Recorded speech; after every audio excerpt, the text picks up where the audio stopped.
Pretty good. Out of the way. So, I'm sorry. Tell me how you got involved in this project. Well, it was quite a long time ago. Jim and I were both working at Pixar, and I had done the music for his short film for the Ratatouille DVD release, You're from the Rat.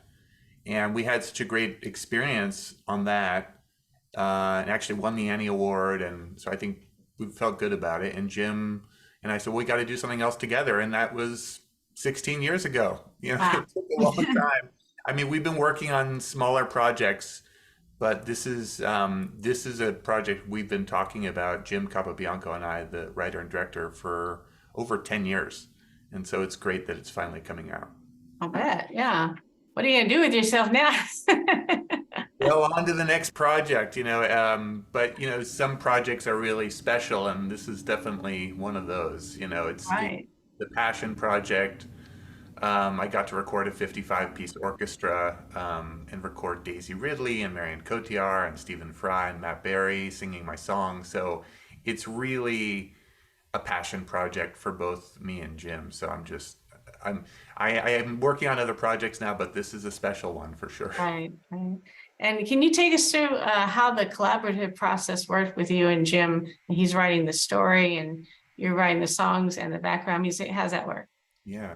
So the first script I read, the first complete script was in 2011, and at that point, I think there was just one song, and it was the ending song. I don't know if you had a chance to see the movie, but Yeah, I saw it. I saw it.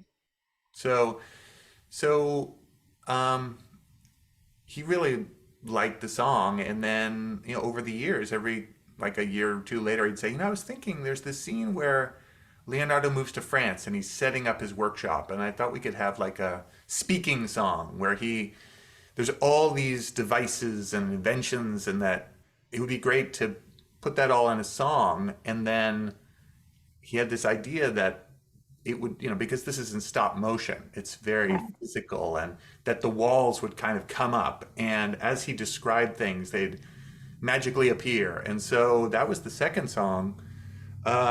And so,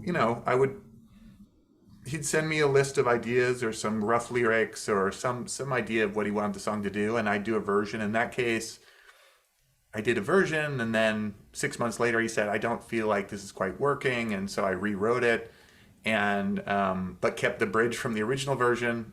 So there's this iteration process of trying stuff out, sitting with it, coming back to it, reworking it, and we had the time to do Right. that. Oftentimes on project, it happens very quickly. So like Yeah. on Brave, Mark Andrews said, I need a song for a screening in a week. I need a second song. And so those songs were written within a few days. Whereas these songs, there were many iterations and trying different feels, and some went very quickly and some required multiple iterations. And so then he put it in the story reel, which is like an animatic. It's a series of drawings with Mhm. rough dialogue and music. And then we go back and forth. And, in some of the scenes, I mean, some of the scenes couldn't have been done any other way. When Mhm. there's raindrops and the raindrops are singing Leonardo's theme, and Melzi hears it and starts playing it on guitar and making up a song. I mean, those are things that just come from iteration and experimentation.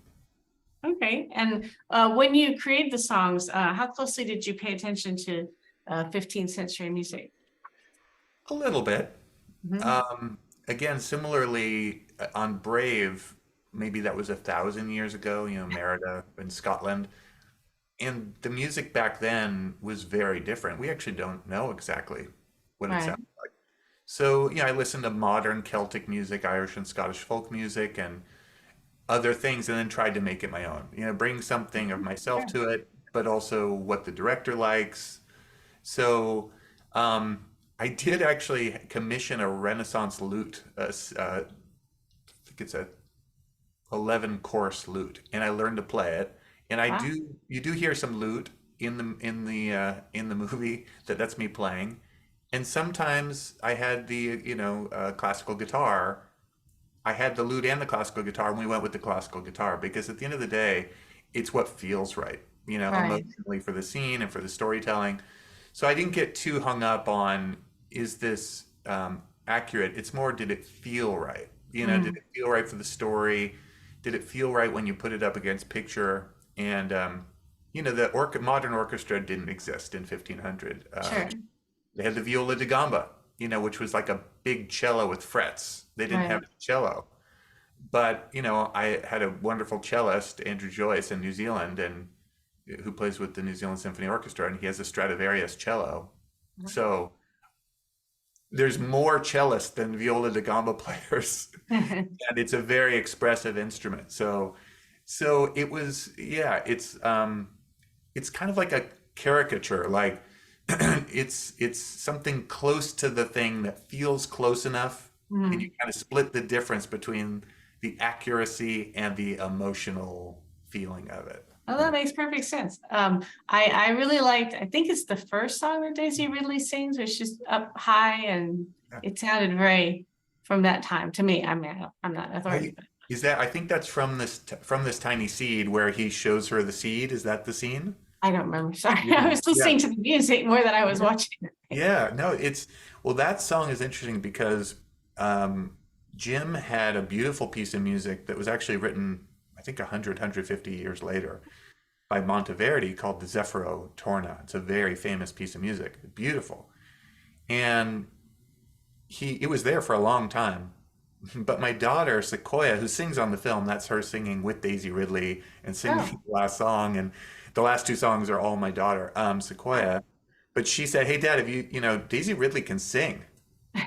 And I said, "What do you mean?" She showed me this video of Daisy Ridley with Barbara Streisand. all right. Yeah, I And saw that. have you've seen this, right? At the Yeah, yeah. ballet. And I thought, "Oh my God, she can really sing." And so I told Jim, and then that scene is so important to the story that I said, "Boy, just saying, it would be really nice if there was an original song there."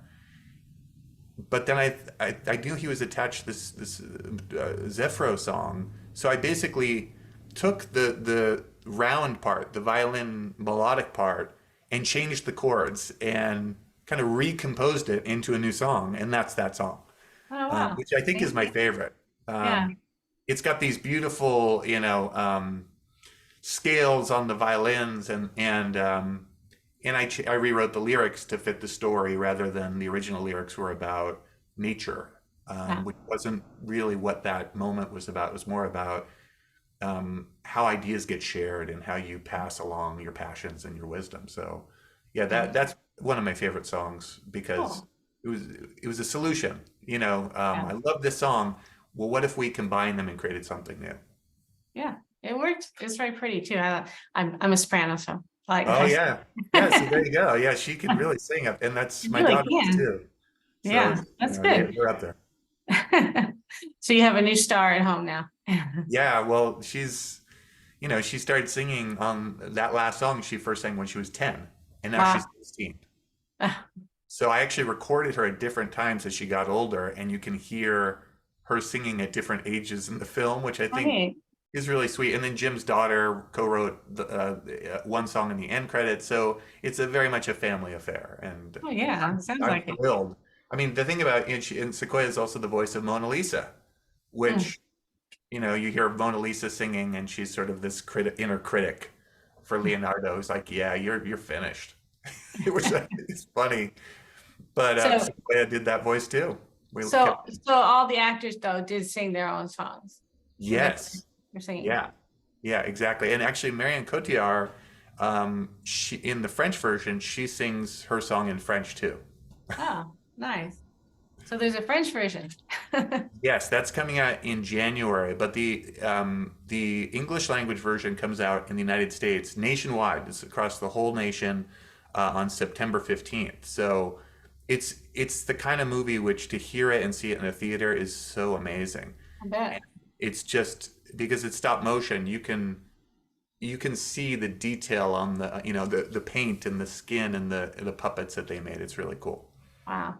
All right. Well, I appreciate you talking to me today. I really enjoyed it.